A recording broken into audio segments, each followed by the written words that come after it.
Donc, bon matin, merci pour votre accueil. C'est vraiment comme la température à l'extérieur, c'est chaleureux et on apprécie cela.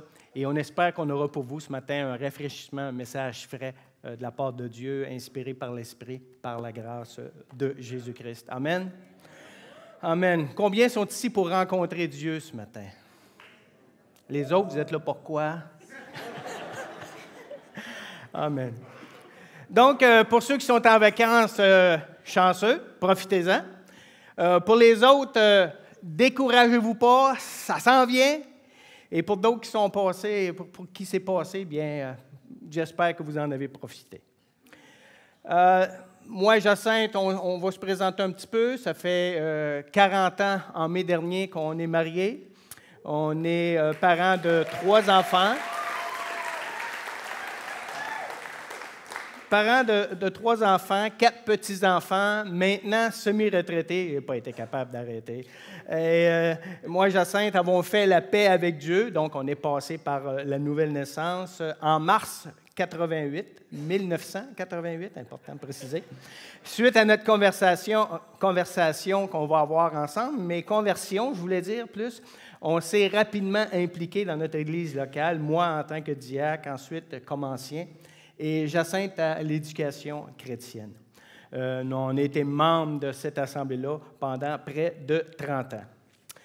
Nous sommes joints à Axe en février 2018. Qui pensait qu'on était là depuis le début?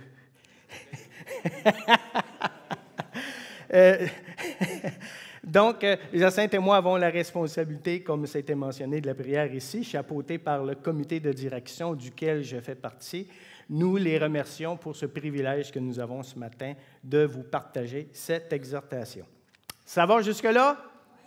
On est prêts? Amen! On commence. Eh oui, le croiriez-vous, 40 ans de mariage en mai dernier. Et on a eu quelques occasions de mettre en pratique les principes de la réconciliation pendant ce court laps de temps. Comme par exemple, dernièrement, lorsqu'on a fait une visite au centre d'achat, j'ai involontairement imposé la main, le dos de ma main à mon épouse. Et ça, c'est en allant chercher un sac d'épicerie derrière le siège. C'est là qu'on peut remarquer le synchronisme qui s'installe au milieu d'un couple après toutes ces années de mariage.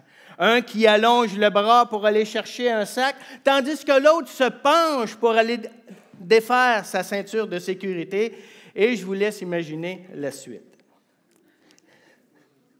Dans tout cela, j'ai appris qu'il y avait des temps, des lieux, des circonstances pour l'imposition des mains, et que dans la cour d'un centre d'achat, ce n'est pas nécessairement un bon endroit. J'étais sincère, mais l'autre personne, de un, ne s'y attendait pas, et de deux, ne le désirait pas vraiment non plus. Donc, rapidement, j'ai corrigé le tir en disant « je m'excuse », mais à voir le langage corporel de Jacinthe, il était évident que ce n'était pas suffisant, qu'il manquait quelque chose, genre une clé afin de déverrouiller cette mésentente entre nous. Le but de cet enseignement ce matin, c'est d'amener des outils que nous avons découverts par nos expériences personnelles, mais aussi à la lecture du livre « Les langages de la réconciliation » de Gary Chapman, docteur en enseignement, pasteur, conseiller et auteur, en collaboration avec Jennifer Thomas, qui est docteur en psychologie et auteur. Ces outils peuvent nous être vraiment utiles dans nos relations avec les autres, mais je vous rappelle que l'autorité de la Bible n'est pas remplacée par la lecture de livres. Nous utiliserons ce matin différentes versions de la Bible, soit Sommeur, Français courant, Parole vivante, Seconde 1910 et Seconde 21. Il va également de soi qu'il s'agit d'un sujet très large, que celui-ci n'aura pas toutes les réponses aux particularités de chacune de nos vies, car c'est beaucoup plus profond que le bref survol que nous allons faire ce matin. Courbons nos têtes, nous allons prier ce matin. Donc, Père, merci pour ton amour envers chacun de nous, parce que tu désires, comme une poule ce matin, nous rassembler sous ton aile. Merci parce qu'on a ce privilège-là à cause du prix que ton Fils a payé à la croix. Merci pour ta grâce, Jésus, qui rend possible que toute barrière entre nous et Dieu soit retirée. Et Saint-Esprit, merci pour ton désir de communiquer avec tes enfants ce matin. Je prie que Jacinthe et moi soyons tes humbles serviteurs à travers cette exhortation. Tout cela dans le beau nom de Jésus, notre médiateur. Je te prie, Père. Amen et Amen. Amen. Je l'avais dit qu'il y aurait des places ce matin pour ça. Bon, non, je ne veux pas corriger. On part. Donc, il n'y a rien de plus important que notre relation avec Dieu. Il n'y a rien de plus important que notre relation avec Dieu. Et, deuxièmement, notre vie trouve son sens dans les relations avec les gens qui nous entourent, que ce soit avec la famille, les amis, la communauté, le travail, etc. Chacun d'entre nous, dans nos relations les uns avec les autres, on fait ou on dit des choses à travers lesquelles, malheureusement, on peut blesser les autres. Peut-être que ça ne vous est jamais arrivé. Vous allez devenir vintage à un moment donné et ça va arriver. Si on veut bâtir et avoir des relations solides, on doit apprendre à nous excuser pour une simple raison, et je vous l'apprends peut-être ce matin, personne d'entre nous n'est parfait. Fait que je suis désolé pour ceux qui pensaient le contraire. L'apôtre Paul nous y exhorte dans le livre d'Éphésiens, au chapitre 4, verset 32. Ça dit « Apprenez au contraire à être aimables et compréhensifs les uns envers les autres. Aidez-vous entre vous. Soyez prêts à chaque instant à vous pardonner, aussi généreusement que Dieu vous a pardonné en Christ. » Nous devons donc pardonner de la même façon que Dieu nous a pardonné. Si nous confessons nos péchés, Dieu est fidèle et il est juste pour nous pardonner, texte qu'on retrouve dans la première lettre de l'apôtre Jean.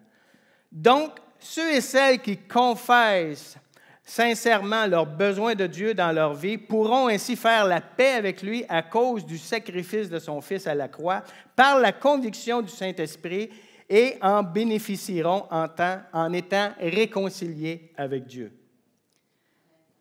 Dans le livre des Proverbes, chapitre 28, verset 13, ça nous dit « Celui qui cache ses fautes ne prospérera pas.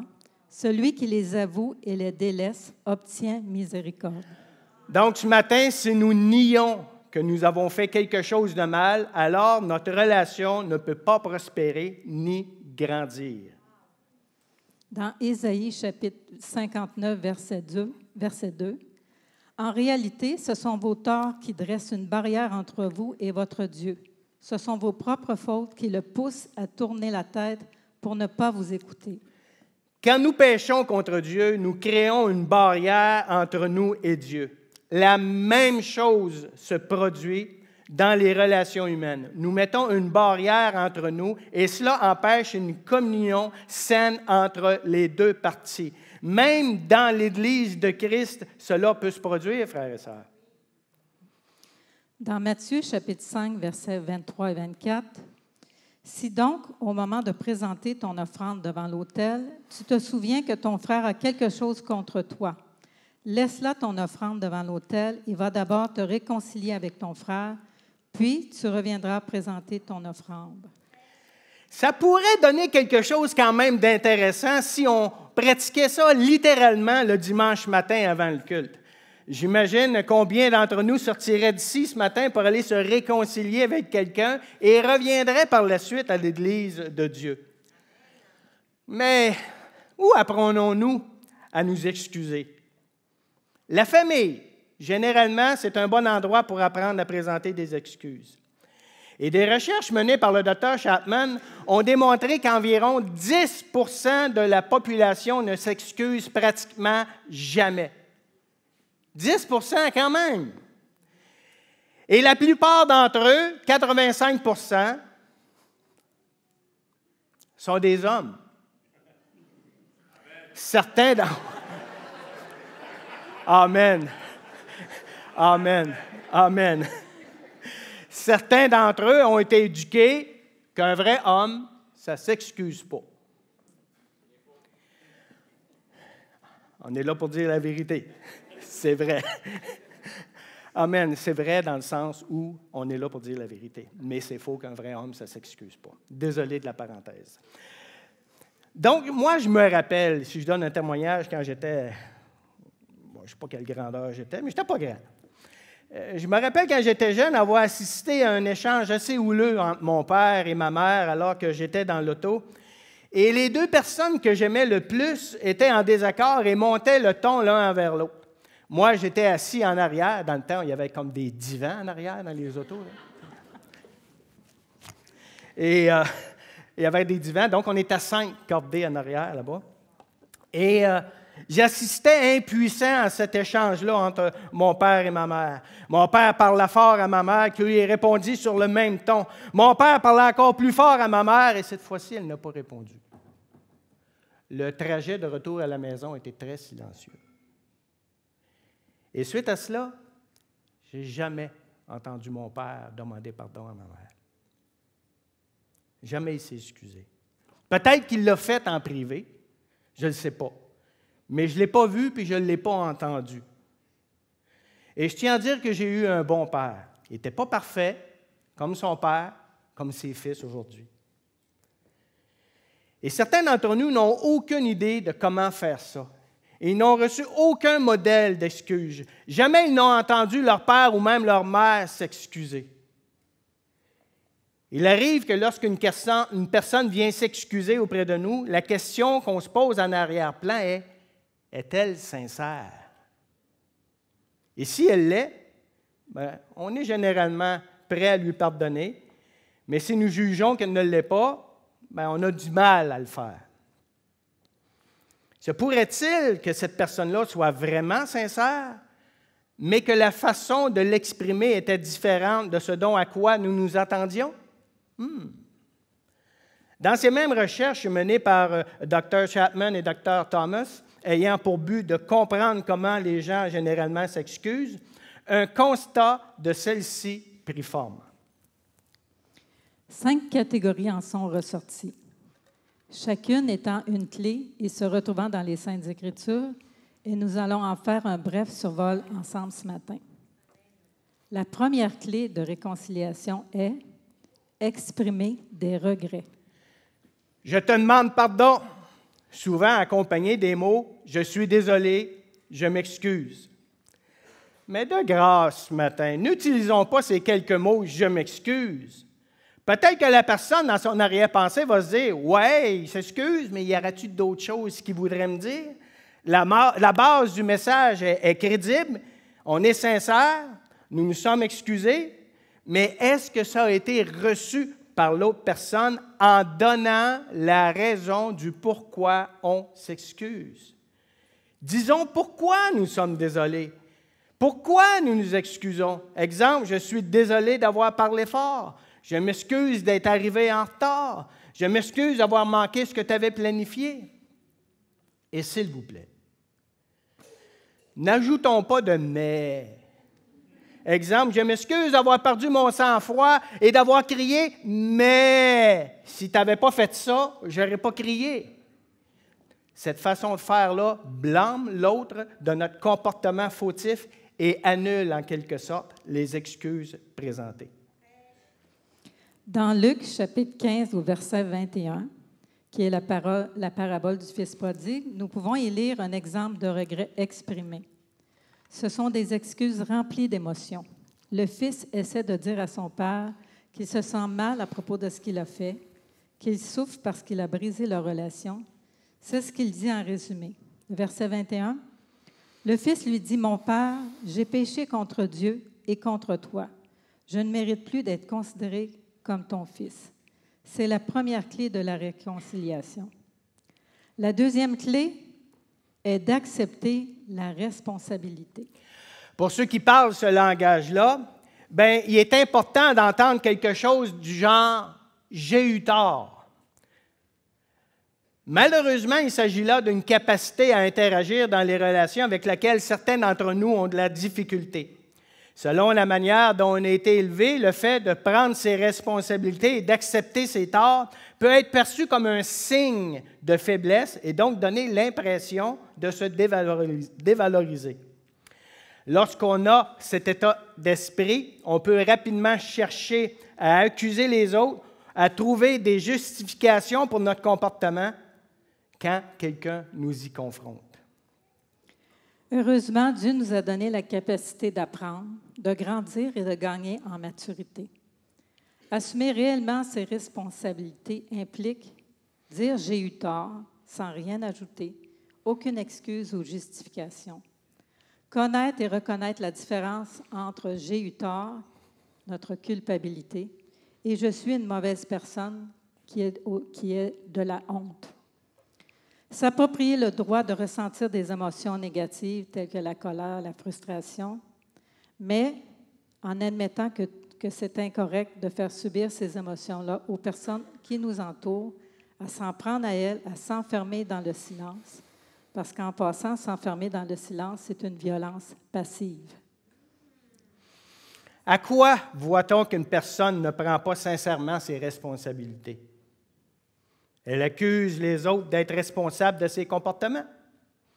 Elle minimise ses responsabilités en disant « j'ai eu tort, mais… » Ça me rappelle un certain Adam et Ève, ça. « Ouais, c'est à cause de la femme que tu m'as donnée. » Et si on revient à cet épisode du Fils prodigue dans Luc 15, 21, le Fils débute en disant « J'ai péché contre le ciel et contre toi. » À chaque fois que nous péchons contre quelqu'un, nous péchons aussi contre Dieu. Nous devons donc le confesser à Dieu et ensuite nous excuser à la personne.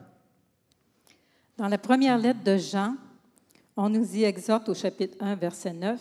« Si nous reconnaissons nos péchés, il est fidèle et juste et par conséquent, il nous pardonnera nos péchés et nous purifiera de tout le mal que nous avons commis. » La même chose s'applique au niveau humain. Quand nous admettons que nous avons tort, la plupart du temps, les gens vont vouloir nous pardonner. Ce qui nous introduit à la troisième clé, qui est faire une restitution ou offrir de réparer les dommages. Qu'est-ce que je peux faire pour me rattraper, pour réparer de manière tangible? On voit un exemple lorsque Zachée rencontre Jésus dans Luc 19, verset 8. Mais Zachée, se tenant devant le Seigneur, lui dit, « Seigneur, je donne aux pauvres la moitié de mes biens et si j'ai causé du tort à quelqu'un, je lui rends le quadruple. » C'est ce qu'on appelle se rattraper, d'arranger les choses. Exemple, si on bouscule quelqu'un et qu'on renverse son sac d'épicerie, est-ce qu'on s'excuse, on lui dit « j'ai eu tort », puis après ça, on s'en va? Ou bien on l'aide à ramasser, on remplace ce qui s'est abîmé, ce qui est cassé? Il pourrait être intéressant, même après qu'on ait fait nos excuses, d'ajouter qu'est-ce que je peux faire pour arranger les choses. La personne peut avoir de très bonnes idées créatives à ce sujet-là et ça va l'aider à accorder le pardon et à rebâtir la confiance. Vous voyez, parfois, que l'on ne s'excuse pas dans un langage qui rencontre l'autre personne. Bien qu'il soit sincère, nous n'atteignons pas le but visé, mais nous pouvons apprendre. Et c'est une bonne place ici pour dire Amen. Nous pouvons apprendre. Amen.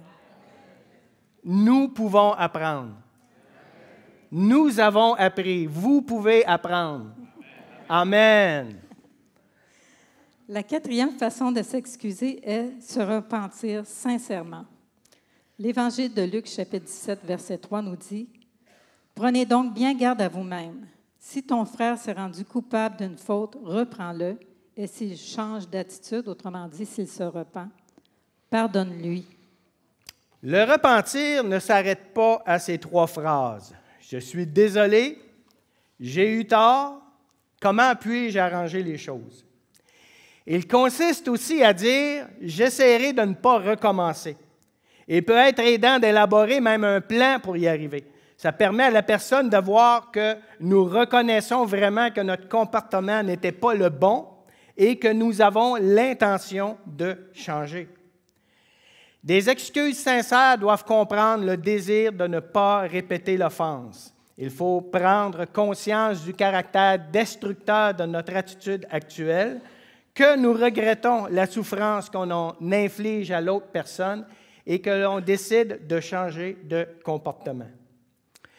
Donc, pour certaines personnes, si nous n'exprimons pas le désir de changer de comportement dans leur esprit, nous ne nous sommes pas excusés, nous ne sommes pas sincères.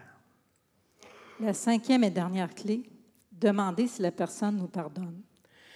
Pour d'autres personnes, cela fait partie de présenter nos excuses, de demander pardon. Donc, si tu n'as pas demandé clairement si l'autre personne t'accordait son pardon, alors dans leur esprit, tu ne t'es pas vraiment excusé. Quand on demande « Veux-tu me pardonner? » bien, ça indique qu'on désire voir la relation restaurée. Comme mentionné précédemment, quand une offense se produit, il y a une barrière qui se dresse entre deux personnes. Et tant qu'elle n'est pas ôtée, la relation ne peut pas progresser à être guérie. Demander si l'autre nous pardonne démontre qu'on a mal agi, que ce soit intentionnellement ou non. Dans Genèse 50:17, ça nous donne une image de ça. C'est Jacob qui parle et qui dit « Vous demanderez à Joseph, veille, je te prie, pardonner le crime de tes frères et leurs péchés, car ils t'ont fait beaucoup de mal. Oui, je te prie, pardonne maintenant la faute des serviteurs du Dieu de ton père. » En recevant ce message, Joseph se mit à pleurer. Jacob demande à ses fils de dire à Joseph, « Est-ce que tu nous pardonnes? Veux-tu nous pardonner? » Là, on voit un intermédiaire, parce que je pense que les frères de Jacob, de Joseph, n'osaient pas le faire. Mais le père a comme poussé pour présenter le pardon. En raison du coût du pardon, ne nous attendons pas qu'il soit immédiat. Il ne doit pas être exigé non plus. On ne peut pas exiger d'une personne avec un verset de dire « tu es obligé de me pardonner ». On ne peut pas faire ça. Surtout si c'est grave ou si l'offense est répétée. Parfois, on doit laisser du temps afin de permettre à l'autre personne de cheminer, d'abandonner son désir de justice, de déposer sa souffrance et peut-être aussi sa colère à Dieu. Et malgré cela, de vivre les conséquences de notre mauvaise conduite. Même si on demande pardon, ça n'efface pas les choses. Vous comprenez que c'est parfois complexe et que les gens, dans leurs excuses, ne sont pas tous au même niveau dans leurs efforts de l'exprimer et de les recevoir. Comme il y a différentes façons de démontrer notre amour envers les autres, il y a aussi différentes façons de présenter nos excuses aux autres. Ce qui est important, c'est de conserver la sincérité dans ce que nous exprimons à travers le pardon que nous présentons aux autres. Donc, ça met fin aux 5 clés. Maintenant qu'on a vu ces 5 façons différentes de s'exprimer à travers nos excuses ce matin, on va pouvoir découvrir ensemble quelle est pour chacun d'entre nous une façon sincère et de cela apprendre à le verbaliser d'une façon qui parle avant tout au cœur de l'autre. Il nous sera possible alors que quelqu'un viendra vers nous pour nous présenter ses excuses, de comprendre sa façon de s'exprimer et nous pourrons reconnaître les efforts qui sont derrière celle-ci. Nous espérons ce matin que ça nous facilitera la tâche de pouvoir lâcher prise et d'ouvrir la porte au pardon, réalisant qu'il y a simplement plus qu'une façon de s'excuser. Et si on fait un bref survol du processus du pardon, le pardon est une réponse divine à des excuses sincères. C'est de répondre à une autre personne de la même manière que Dieu nous a répondu, car Dieu connaît nos cœurs et cela peu importe comment nous lui exprimons. Dans le psaume 51, versets 3 à 4, David demanda pardon et dira « Ô Dieu, aie pitié de moi dans ta bonté, selon ta grande miséricorde. Efface mes transgressions.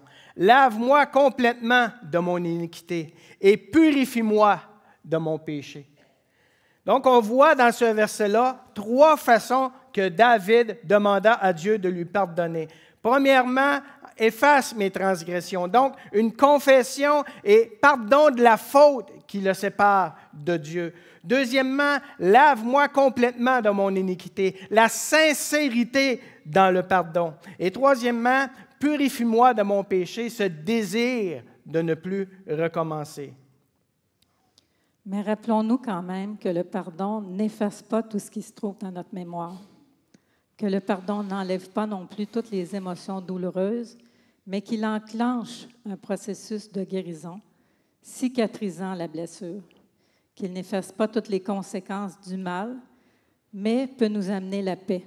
Et finalement, que le pardon ne reconstruit pas la confiance instantanément, mais qu'il contribue à ouvrir la porte à la possibilité de la reconstruire. Que le Saint-Esprit nous montre ce matin à chacun d'entre nous où nous avons besoin d'ouvrir notre cœur et de demander à Dieu de nous enseigner à pardonner les échecs dans nos relations et nous donner un esprit de pardon envers ceux et celles qui nous ont offensés. Quelques questions que nous pouvons nous poser. Y a-t-il des relations brisées dans nos familles, sur notre lieu de travail, dans l'Église, au sein même de notre communauté? Est-ce que nous sommes prêts à nous excuser, même si ce n'était pas intentionnel? Peut-être nous sommes-nous retirés et avons-nous fermé la porte?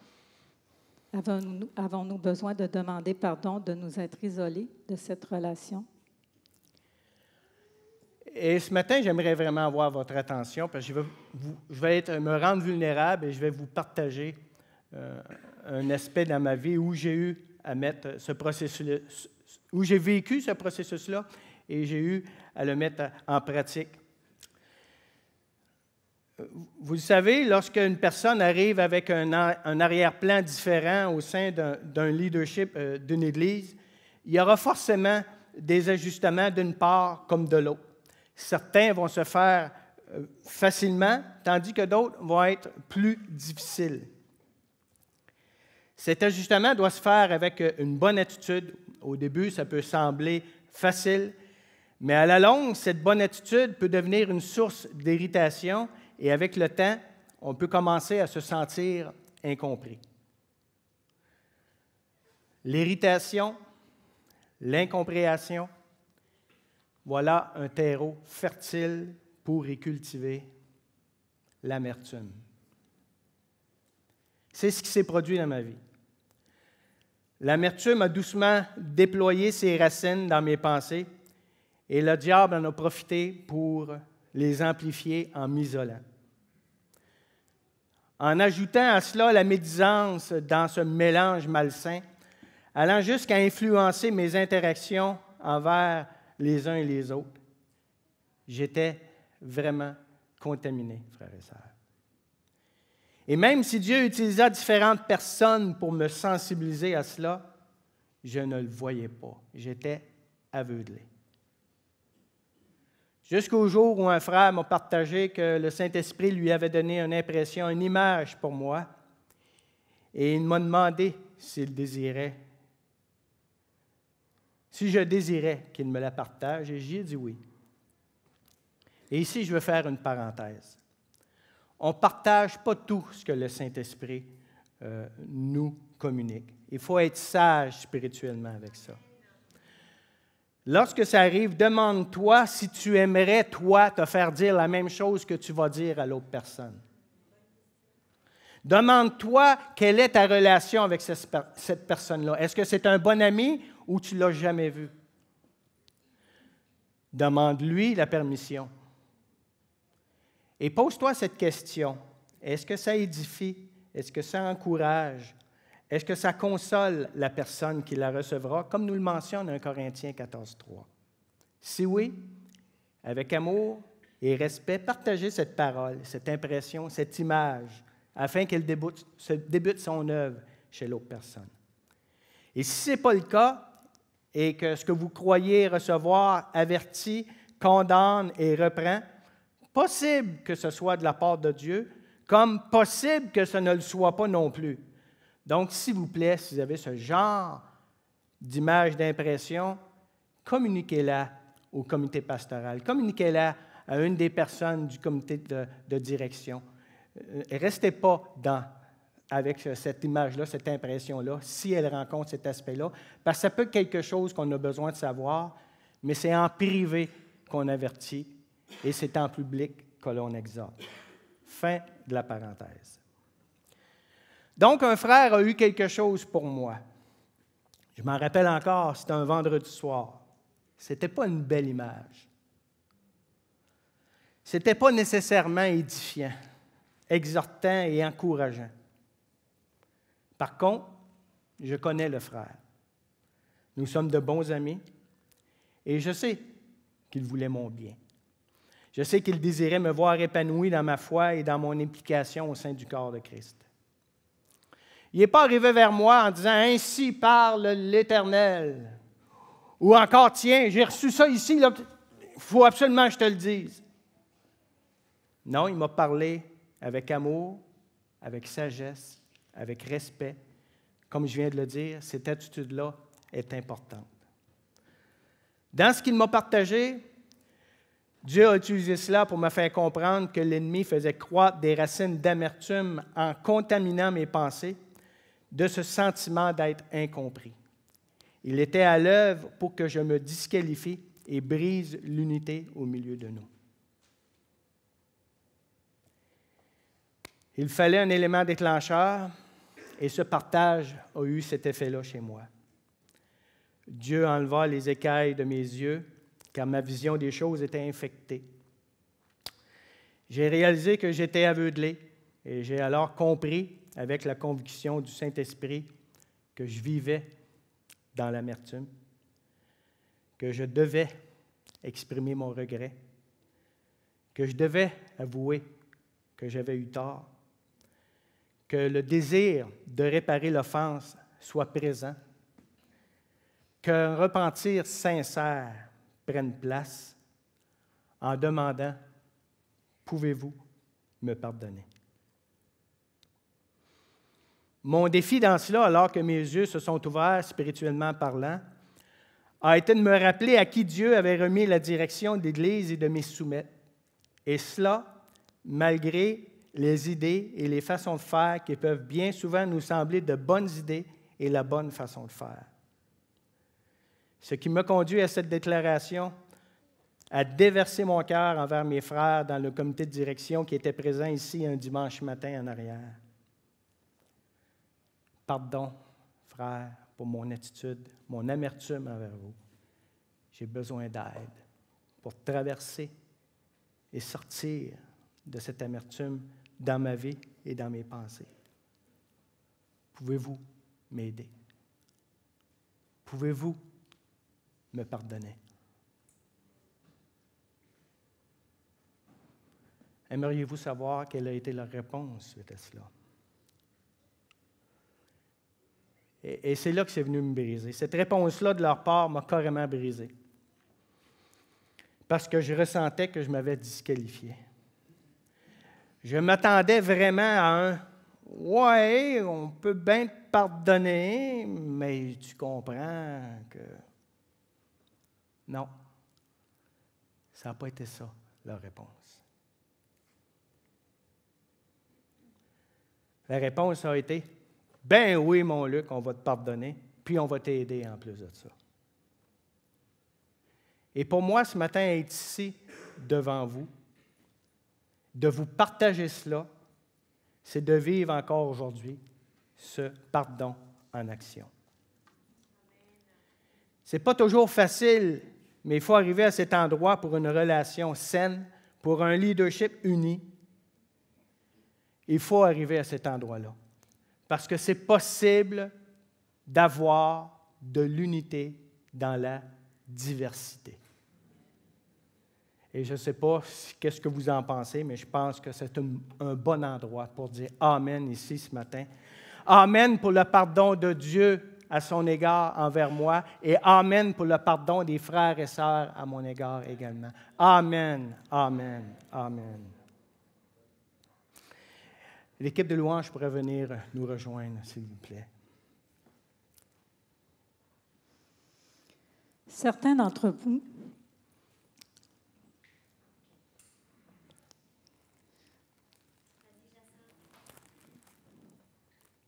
Désolée, je suis d'un cœur un peu sensible. Certains d'entre vous se disent probablement, c'est bien beau tout ça, là.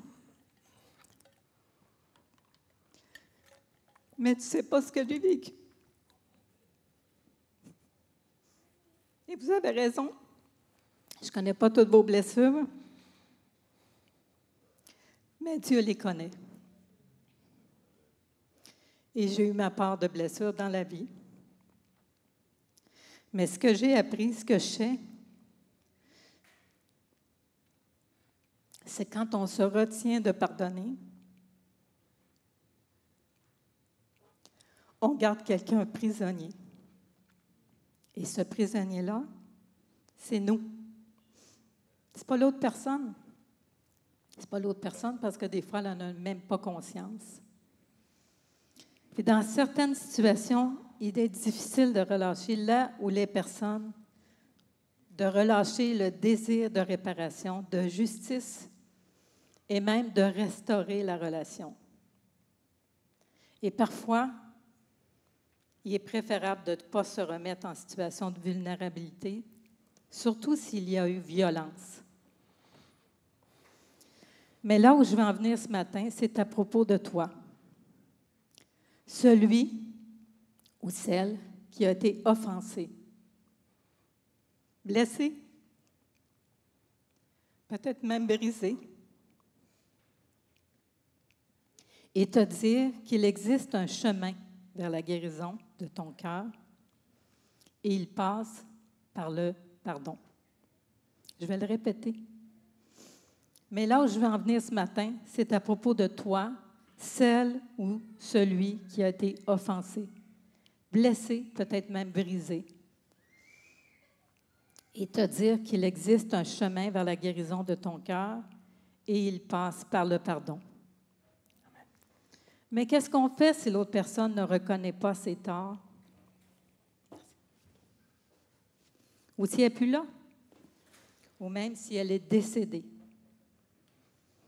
Il est possible de pardonner de façon unilatérale, c'est-à-dire d'un seul côté. C'est d'abord un choix et non une émotion. C'est d'aller vers Dieu avec la partie qui me concerne dans ce processus et de déposer la colère, l'amertume, le désir de vengeance et de réparation, le ressentiment, tout ça à Dieu et de relâcher la personne. Ne plus la tenir responsable pour la suite de notre vie, de laisser à Dieu le soin de faire justice parce qu'il ne fait pas justice comme nous, on la ferait.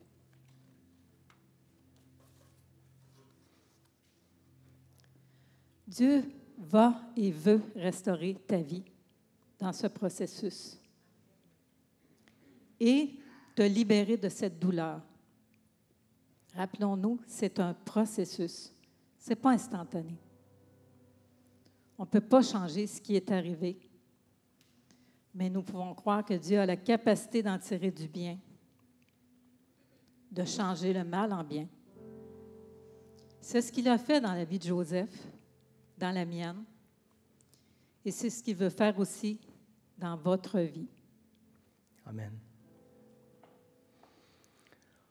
Pour notre part, ça nous a vraiment aidé à comprendre davantage le pardon et à l'exprimer plus facilement.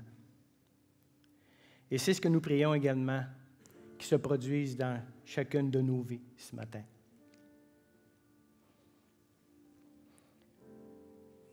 Et je ressens ce matin qu'il y a des frères, des sœurs, peut-être même des visiteurs qui ont besoin d'entendre ça ce matin de la part de Dieu.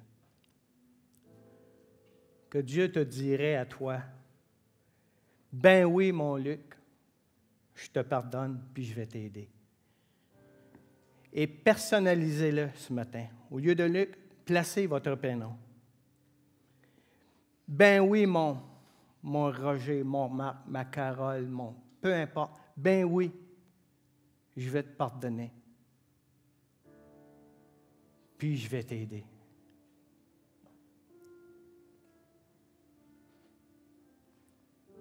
Pour certains, il y a une guérison, une restauration une réconciliation dans laquelle le Saint-Esprit veut te guider avec ta permission ce matin. Laisse-le toucher ton cœur. Pour d'autres, c'est un appel à connaître Dieu de façon personnelle, à l'inviter dans ton cœur, parce que s'il veut le faire avec ses enfants, il veut que tu sois son enfant et il veut le faire avec toi. À la fin, il va y avoir l'équipe de prière qui va être en arrière pour vous accompagner si vous en ressentez le besoin. Je vous invite à le faire. C'est des gens de confiance qui peuvent vous accompagner des fois à prier d'une façon que des fois on ne sait plus comment prier. Je vous invite à le faire. Et je ressens présentement qu'il y a un homme qui a besoin de demander pardon. Tu tournes en rond. Et le pardon, c'est ta voie de sortie ce matin. Le Saint-Esprit est là. Christ cogne à ta porte ce matin. Est-ce que tu veux continuer? Est-ce que tu veux lâcher prise? Le choix t'appartient, mais le Saint-Esprit est là. Et vous avez entendu mon partage ce matin. Je ne l'ai pas partagé pour le plaisir de le faire, c'est quand même humiliant. Mais je l'ai partagé pour que l'Esprit Saint puisse démontrer ce matin et recevoir toute gloire que c'est possible aussi qu'il agisse dans vos vies. Donc, il y a un homme ce matin qui a besoin de pardonner. Le Saint-Esprit est là, il cogne. Et il y a également une femme que je ressens que l'Esprit Saint lui dit, lâche prise. Ce n'est pas à toi, ça ne t'appartient pas. C'est dans ma cour. C'est plus dans ta cour maintenant. C'est rendu dans ma cour. Je vais m'occuper de cette situation-là. Donc, ma sœur, lâche prise ce matin. Lâche prise ce matin. Et si vous avez de la difficulté, vous n'êtes pas à l'aise ou vous ne savez pas vraiment comment le faire, comme Jacinthe l'a mentionné tantôt, il va y avoir une équipe qui va prier avec vous ce matin et ça va leur faire plaisir. Ils sont là pour ça, pour vous accompagner. Des Aaron, des Hur qui accompagnaient Moïse alors qu'il y avait un combat. Ils sont là à vos côtés. Et ça, frères et sœurs, à Actes, c'est quelque chose qui doit être développé. C'est un aspect de la prière, de prier les uns pour les autres, qui est très bénéfique au sein du corps. Privez-vous-en pas. Privez-vous-en pas. Privez-vous-en pas.